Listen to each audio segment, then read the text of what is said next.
প্রিয় বন্ধুরা, চোখটা বন্ধ করে একটু কল্পনা করো তো, তুমি নেই। তোমার নাম উচ্চারণ করে কেউ ডাকে না। তোমার প্রিয় মুখ, প্রিয় গন্ধ, প্রিয় কণ্ঠ সব হারিয়ে গেছে সময়ের অতল গহ্বরে। চারপাশে আলো ঝলমলে পৃথিবী ঠিকই চলছে, তবে সেখানে তুমি নেই। তোমার ঘরে অন্য কেউ থাকে, তোমার বাগানে অন্য কারো হেঁটে চলা। তোমার প্রিয় জিনিসপত্র এখন কেবল স্মৃতির ভাগাড়। ক্যালেন্ডারের পাতায় তখন বছর লেখা 2125।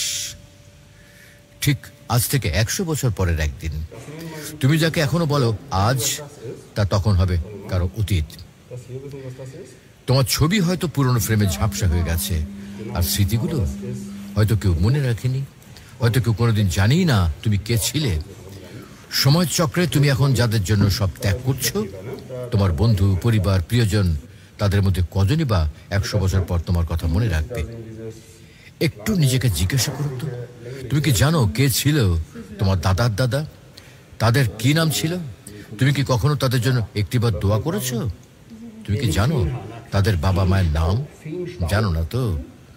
তারা যেমন হারিয়ে গেছেন ইতিহাসের পাতায়, একদিন তুমিও হারিয়ে যাবে এই পৃথিবীর কোল থেকে চিরতরে।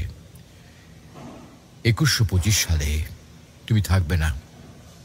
তোমার শ্বাস থাকবে না, তোমার দৌড়, তোমার ব্যস্ততা, তোমার সাফল্য বা ব্যর্থতা সব সব মিশে যাবে নীরব কবরে। আর তখন তুমি ভাববে, ইস, যদি আরেকটু সময় পেতাম, যদি একটু বেশি নেক আমল করতাম, যদি আমার জীবনটা ইসলামের জন্য উৎসর্গ করতে পারতাম। কিন্তু তখন থাকবে শুধু আফসোস আর হাহাকার।